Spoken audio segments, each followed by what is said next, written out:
قرآن کے حوالے سے سیدنا خضر علیہ السلام اور موسیٰ علیہ السلام کی ملاقات کا ذکر سورہ کاف میں آپ نے سنا تو ہوگا نا، اگر پڑھا نہیں ہے تو سنا تو ہوگا کہ موسیٰ علیہ السلام خضر علیہ السلام سے ملاقات کرنے کے لیے گئے تھے۔ اس کی اندر ایک نقطہ بیان کروں جو کہ طریقت پر بڑا، اس طریقت کے رموز پر اور مرشد کے کو پانے کے رموز پر اس میں راز ہے، اس قرآن کے اندر راز ہے۔ ہر چیز قرآن میں موجود ہے، سمجھنے والا چاہیے۔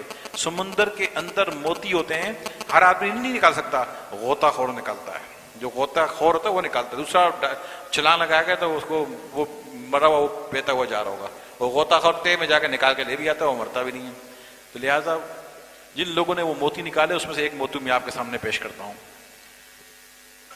کہ اللہ تبارک و تعالیٰ فرمایا کہ موسیٰ تم میرے اس بندے کے پاس جس کے پاس علم لدنی ہے، ایک ایسا علم ہے، تم اس کے پاس ملاقات کے لیے جاؤ، اور فرمایا ایک مچھلی کو ساتھ لے جانا۔ ملنے کی نشانی، یا اللہ کیسے ملے گا، کہاں ملے گا؟ فرمایا اس کی ایک نشانی ہوگی، مردہ مچھلی کو ساتھ لے جانا، جس جگہ مچھلی زندہ ہو کر دریا میں چلی جائے وہ جگہ اس کے ملنے کی ہے۔ اپنے ساتھ اپنے خادم یوشع بن نون کو لے کر چلے، ایک مقام پر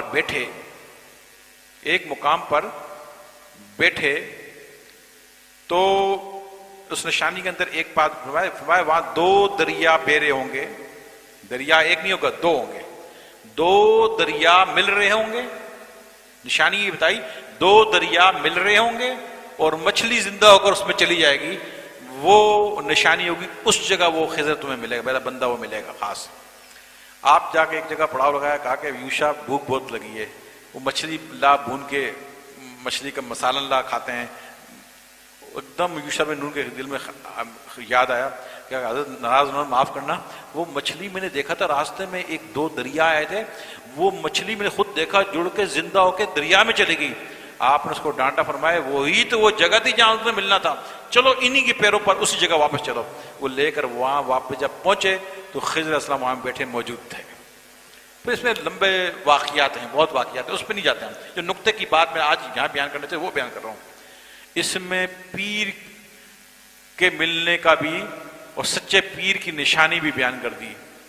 جہاں دو دریا بہتے ہوں، یعنی شریعت کا دریا اور طریقت کا دریا، دو، شریعت کا پتہ ہی کچھ نہیں ہے، بابا بیٹھے ہوئے ہیں، بابا کا کچھ نہیں پتہ، نہ فرض کیا ہے اور واجب کیا ہے اور نماز کیا ہے اور اس کے سبق کیا ہے اور فقہی مسائل کیا ہیں، کچھ پتہ ہی نہیں، اتنا پتہ ہی نہیں ہے، تو پھر عمل کیا کرے گا؟ تو یہ تو وہ کہے گا میں طریقت کا دریا، تو شریعت کا دریا اور طریقت کا دریا کیا ہے؟ زبان جب کھولے تو شریعت کے پھول جڑ رہے ہوں اور جب نگاہ اٹھا دے تو سیراب کر دے۔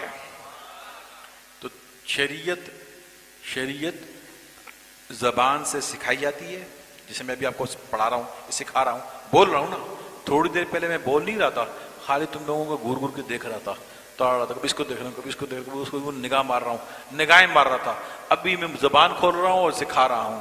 تو شریعت زبان سے سکھائی جاتی ہے اور طریقت سکھائی نہیں جاتی، نگاہوں سے پلائی جاتی ہے، نگاہوں سے پلائی جاتی ہے۔ یہ ہے سبق مختصر۔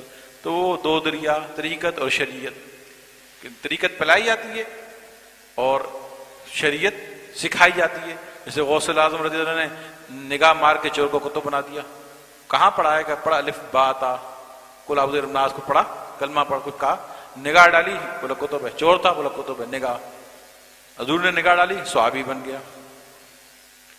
بہاؤالدین نقش بند نے نگاہ ڈالی، روٹیاں پک کے اس میں اللہ کا برتن پک کے اللہ کا نام نقش ہو گیا۔ مجھے خواجہ باقی بلا نگاہ ڈالی، نان بھائی کو اپنے جیسا بنا دیا۔ مختصر اشارہ کرتے ہوئے میں نکل رہا ہوں، یعنی یہ تھوڑے واقعات آپ کو ہے، یہ واقعات تو موضوع بن جائے گا، یعنی ایسا ہوتا ہے، نگاہ سے بھی معاملہ بنتا ہے، وہ ہوتی ہے طریقت۔ اور شریعت زبان سے سکھائی جاتی ہے، صرف نو پڑھا جاتا ہے، اس کی تفسیر کو، اس کو مقصد کو حاصل کرنے کے لیے، شیخ الحدیث بننے کے لیے اس کو پڑھنا پڑتا ہے اور اس کو رٹے لگانے پڑتے ہیں۔ تو یہ ہوتی ہے شریعت۔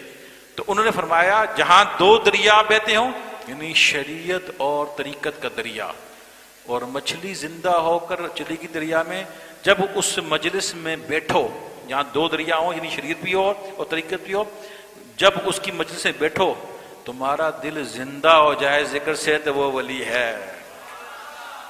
مچھلی زندہ ہو جائے دریا میں جائے، دل زندہ ہو جائے، دل زندہ ہو جائے، دل جو ہے دل تمہارا زندہ ہو جائے، اس میں جو گند بلا تھا وہ خوشیوں ہو کر اس میں یاد الہی آ جائے تو سمجھ لو فرمایا وہاں میرا خاص بندہ، اشارہ کیا وہ ولی ہے۔ یہ ولی کی نشانی ہے۔ اب تمہاری مرضی ہے، تم جس کو مرضی پیر بناؤ، یہ تمہاری مرضی ہے، اس بابا کو بناؤ اس بابا کو بناؤ، نشانی تو یہ ہے جہاں طریقت بھی ہو، شریعت بھی ہو، دو دریا بھی ہوں، اور بیٹھ اس کی مجلس میں جب بیٹھو دل بھی زندہ ہو جائے، یعنی کہ اس میں بھی اللہ کی یاد اور خیال اللہ کا آ جائے، وہ گند نکل جائے، تو یہ ہے ولی کی نشانی جو قرآن نے بیان کی ہے۔ تو فرماتے ہیں اس کو اپنا بابا بنانا چاہیے۔ یہ آج کل بہت زیادہ رسا کشی چل رہی ہے، جھگڑے چل رہے ہیں، تو میرا مریض ہو جا، چھوڑ دے اس کو، وہ بابا ایسا ہے۔ ہر انسان کہتا ہے میرا پیر مجدد، تیرا پیر کافر، تیرا پیر مشرک، تیرا پیر فلانا، تیرا پیر یہ، وہ کہتا ہے اوے میرے پیر جیسا میرا پیر مجدد اعظم ہے، تیرا پیر فلانا۔ جھگڑے چل رہے ہیں، اپنے پیر کو مجدد اعظم، دوسرے پیر کو فلانا، وہ کہتا ہے ہمارا پیر ایسا، تمہارا پیر فلانا، جھگڑے چل رہے ہیں۔ ان سے اس چیزوں سے خدا ملتا ہے، اس لیے کوئی رب ملتا ہے۔ میں نے آپ کو ایک نشانی بیان کر دی ہے، اب تلاش کرنا تو آپ کا کام ہے۔ آپ کہتے ہو سکتا ہے وہ میں ہوں، ہو سکتا ہے میں نہ ہوں، آپ کو نہیں محسوس ہوتا بھائی کیوں بہت ہو رہے ہو، جاؤ کرو اپنے۔ اگر آپ کو یہ چیز یہاں محسوس ہو رہی ہے تو پھر بے شک کہ وہ میں ہی ہوں، اور نہیں ہو رہی ہے پھر میں نہیں، وہ اور تلاش کرو۔ جہاں یہ ہو جائے تو سمجھ لو وہ وہی ہے، اللہ نے کہا وہ خضر، پھر وہی یعنی وہ ولی وہی ہے۔ پھر کیوں آگے بھٹک رہے ہو؟ پھر اس کو بنا لو اپنا بابا،